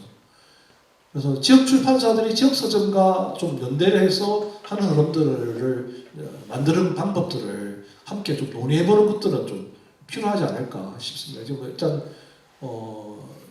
저희 도서전을 열면서 지역 서점과 연대하는 흐름을 만들어 본다든가 그런 것들부터 할 수 있는 접점을 찾아가지고 좀 해보는 그 노력들을 해야 되겠다 생각하십니다. 네, 감사합니다. 저 역시 이 서점과 출판사에 대한 질문을 주셨는데 여기와 같은 그 도서관도 사실은 빼놓을 수 없는 하나의 기관이 될 수 있지 않을까라는 생각을 한번 해봅니다. 하는 방식은 다양하게 있죠. 그렇죠. 저희들이 애국에 한국어를 잘하는 사람들이 유럽에서 프랑스 사람들이 한국어를 제일 잘하는 사람이 숫자가 많습니다. 그래도 우리나라 소설책 보고 읽어보고 수입하는 비율이 올라갑니다. 그런 것도 있고 또 나라에 따라서 또 루마니아 같은 데는 한국어를 잘하는 사람이 없어가지고 그런 데는 영어로 된 책이나 스페인어로 된 책을 초고를 보내면 그걸 가지고 되게 수출이 되겠죠. 그러니까 나라마다 사정은 다른데 한국어가 어느 정도 힘이 세지면서 한국 출판이 좋아지는 환경은 분명히 있다. 한국 안에서는 독서율이 떨어지는데 외국에서는 어쨌든 평가가 올라가고 있는 건 또 사실인 것 같아요. 그래서 출판인들이 한국 시장만 볼 게 아니고 전 세계 시장을 놓고 좀 바라본다면 좀 어려움을 조금 시간 장기적으로 보면 극복할 수 있지 않을까. 그런데 어쨌든 경쟁이 치열하기 때문에 경쟁력이 있어야 됩니다. 지금 출판 콘텐츠를 책으로 낼 때는 한국의 독자들한테도 팔아야 되지만 전 세계에 팔아야 되고 그 책이 100년 후에도 생존할 책인가? 100년 후에도 미래의 독자들이 읽을 수 있는 책인지를 생각해 보는 거. 그러니까 저희 출판사에 원고가 1000만이 들어옵니다. 그러면 100건이 들어오면 1% 정도 건집니다. 99건은 다 거절되는 원고들이라고 보면 되거든요. 그 1%를 건져내기 위해서 원고를 읽어보고 검토하는 과정들이 중요하지 않을까 생각하죠. 즐거운 독서 경험이 없는 거죠. 책을 읽는 데는 약간의 시간을 투입해야 됩니다. 그죠? 그리고 앞 서두 부분에서 사람들이 읽다가 이렇게 접어버리는 경우가 많잖아요. 완독을까지 가려면 많은 시간을 투입을 해야 됩니다. 그래서 우리가 청소년 시기에 즐거운 독서를 안 하고 입시 위주로 책 읽기를 하다 보니까 성인이 되면 책을 안 보는 거죠. 책을 안 보게 되고. 근데 유럽이라든가 이런 데는 나이가 들어갈수록 독서율이 더 올라가거든요. 50이 넘어가면 도서관 이용률도 높고 책을 많이 봅니다. 근데 우리는 그렇지 않거든요. 50이 넘어가면 거의 책을 안 본단 말이에요. 거기에서 갈라지는 비율이 엄청나게 벌어지는 거죠. 그래서 즐거운 독서 경험을 어떻게 만들 것인가 놓고 조금 더 우리가 청소년들에게 적극적으로 좀 접근하는 방법들을 창출해내야 되지 않을까 생각합니다. 아까 출판 시장의 그거는 전체 출판 산업이에요. 여기에는 교과서, 참고서 다 포함된 겁니다. 저희처럼 또 열심히 또 학원에서 소화되는 책, 참고서 이렇게도 많은 것도 없거든요. 그리고 일단은 교육의 문제예요. 교육에 책을 읽고 싶어서 읽는 애들이 없어요. 거의 읽어야 되니까 읽는 거예요. 이번에 북구상 후보에 최종심에 올라갔던 정보라 소설가의 책이 처음에 나왔을 때는 책이 안 팔렸습니다. 북구상 최종심 올라가니까 지금 뭐 베스트셀러에 올라가지고 팔리고 있는데, 그 작가가 러시아 문학을 전공하고 뭐 미국에서 박사학위를 받고 돌아와가지고 SF 소설 쓰고 했을 때 거의 출판할 때도 없고 책을 내더라도 팔리지 않았습니다. 그랬는데 이제 그 작가의 작품을 보고 번역가가 너무 좋으니까 번역해서 시장에 내놓고 북구상 최종심까지 올라가고 지금 15개 나라에 수출이 되고, 재밌는 작품을 썼는데 한국의 독자와 한국 출판사는 못 알아봤죠. 근데 외국에서 그걸 발견한 거예요. 그런 케이스들이 많이 있습니다. 그러니까 일단 재밌는 작품을 쓰는 게 먼저겠죠. 작가가 있어야 되고, 또 그 재미라는 기준을 기성 문학이 아닌 또 다른 문학의 수준이 나왔을 때 그걸 알아볼 수 있는 출판사들이 또 많이 나와야 되지 않을까. 전 세계 독자를 상대로 출판하는 행위를 적극적으로 우리가 한다면 다양한 출판이 나올 거고 재밌는 책도 더 많이 나오지 않을까. 그래서 재밌는 출판을 하기 위한 노력들을 또 출판인들이 적극적으로 해야 될 것 같습니다. 지금 말씀하신 거 관련해서 제가 꼭 한마디 해야 되는 게 있어요. 저희가 많이 고민해야 될 부분이죠. 책의 엄숙함을 좀 벗어나서 대중과 어떻게 교감할 건가, 이제 그런 것을 많이 늘 고민들을 하고 계시고 저도 마찬가지인데, 그 예로 하나로 제가 대구에 와서 가장 이제 감동을 받았던 게 우리 여기 달구국의 책이에요. 지역의 역사를 그림책으로 이렇게 재밌게 만드는 수도 있구나. 저는 그림책을 만드는 사람은 아니어가지고 굉장히 편견이 있었는데, 네. 그 책을 보고 굉장히 감동받아서 내가 몇 권 사가지고 가서 춘천문화원에 그냥 줬어요. 너네들도 춘천의 역사를 이렇게 어렵게만 얘기하지 말고 여기처럼 이런 책을 만들어 달라고 주문했거든요. 주변에서 정말 우리 이야기면서 가볍게 접근할 수 있는 책도 찾아주셨으면 고맙겠습니다. 아이고, 감사합니다. 같은 이야기로 저는 여기 모처에 있는 그림책 도서관에서 아이들, 유치 초등학교 아이들과 그림책 수업을 10년을 했고, 그것 때문에 그림책이 가지고 있는 즐거움과 재미, 그리고 제가 좋아하는 역사와 인물, 지역, 그 매치가 결국은 이 출판을 하게 된 계기가 된 거거든요. 아까 말씀하셨을 때 저도 계속 그런 이야기를 했고 생각하고 있었던 게, 아이 때부터 가지고 있는 행복한 독서에 대한 기억. 그림책을 보고 나면 그림책과 관련 그림책에서 나와 있는 문제풀이에 달가들고 있는 그런 어떤 모습들. 그렇지 않거든요. 그림책은 정말 그 다음 장에 대해서 아이들의 상상을 자극하고 그 아이들이 궁금해하고 책을 마치 뒤집어도 보고 접어도 보고, 그게 결국은 그림책이 가지고 있는 힘이고 즐거움이고 독서가 하나의 놀이가 되는 하나의 모습이었거든요. 제가 10년 동안 지켜본. 그렇기 때문에 그림책이라고 하는 것은 그냥 예전에 가지고 있었던 미취학 아동들이 보는 학습 도구가 아니라는 말씀이시죠. 그래서 그걸 통해서 아이들과 같이 교감하다 보면 아이들이 계속 무궁무진한 상상의 날개들을 펼치고 글밥을 두려워하거나 싫어하지 않는다는 말씀입니다. 그런 친구들이 3학년 2학기만 되면 문고책을 엄마가 들이밉니다. 이제는 글밥 있는 책을 봐야지. 네가 아직 아입니다. 네 보고 아가 엄마가 생각하고 아빠가 생각하는 그 책으로 넘어가는 기준이 너무 낮다는 거죠. 지금 청소년이 보는 그림책, 성인들이 보는 그림책이 막 나오고 있습니다. 정말 감동적인 책들이 많습니다. 그림책은 결코 아이들을 보는 책이 아니다. 누구를 위한 책인데 단지 이제 그런 행복한 독서의 기억을 키우기 위해선 그런 친구들이 책 한 권을 온전하게 자기 걸로 즐겁게 완독할 수 있는 그런 기회를 줘야 됩니다. 어떤 친구들은 엄마한테 자랑하고 싶어서 어린 마음에 책을 이만큼 쌌습니다. 이거 엄마 다 봤어. 아이고 우리 그럼 다른 책도 사줄게. 그래서는 안 된다는 이야기. 그런 말씀을 꼭 한번 드리고 싶었고요. 예. 우리나라의 문화 격차라는 게 아주 심합니다. 우리나라의 도서관이 지금 엄청나게 숫자가 문재인 정권 5년 동안 늘어났었는데 강남이 제일 도서관이 인프라가 좋습니다. 그리고 장수 이런 데 인프라가 아주 안 좋죠. 네. 이게 소위 말해가지고 이 소득이 높은 곳에 도서관의 인프라와 도서구 인프라가 제일 잘 되어 있습니다.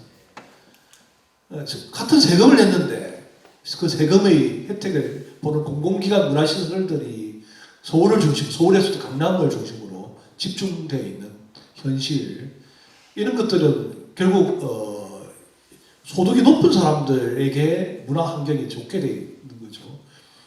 그러면 지역 출판 부분도 마찬가지입니다. 지역에서 모든 인프라가 서울 중심으로 되어 있단 말이에요. 우리나라가 지금 구조가. 산업도 그렇게 되어 있고 인력들도 우리 출판사에서 열심히 일한 친구들은 다 서울에 문학동료나 장비나 아니면 웹툰을 미국에 수출한 팀장으로 간다든가 키워놓으면 갑니다. 우수한 인력들이 와서 다 키워놓으면 갑니다. 왜? 서울로 집중되기 때문에. 그건 우리가 다 아는 거 아닙니까? 사실은. 근데 출판 산업도 마찬가지입니다. 우리가 같은 경쟁을 하더라도 경쟁을 하기 어려운 여건이 놓여 있는 거예요. 그래서 그걸 제도적으로 바꿔달라고 우리가 정부에 말을 했는데 대한민국 정부는 그런 걸 잘 안 받아들이니까 우리가 연대 조직을 만들자. 출판인끼리 먼저 단체를 만들고 도서전을 먼저 하고 대한민국 정부한테 이네가 법적으로 제도를 만들어라. 아직 법도 아직 안 만들어지고 있으니까 법률을 만들어라 이야기를 하고 또 기초자치단체나 강력자치단체 보고도 조례를 만들어라. 그래서 지역출판사를 지원하게 해달라고 하는 게 최근의 흐름인 거죠. 그래서 조금 그런 것들이 시간이 걸리는데 조금 지나면 개선이 되지 않을까 하는 생각을 가집니다. 말씀 감사합니다. 일단은 오늘 이렇게 참석해 주신 여러분들께 정말 진심으로 감사드리고요. 또 지역 출판에 대해서 이렇게 귀를 기울여 주시는 그 자체만 해도 저희들한테 굉장히 의미 있고 값어치 있는 일이 아닌가 생각하고, 또 아울러 이렇게 참석해 주신 분들 전국 각지에서 와주셨습니다. 정말 감사드리고, 지역 출판에 유독 이 용합도서관과 관장님, 그 이하의 사서 선생님들께서 정말 관심을 많이 가져주시고 계십니다. 모든 분들을 위해서 우리 박수 치면서 마무리하겠습니다. 정말 감사합니다.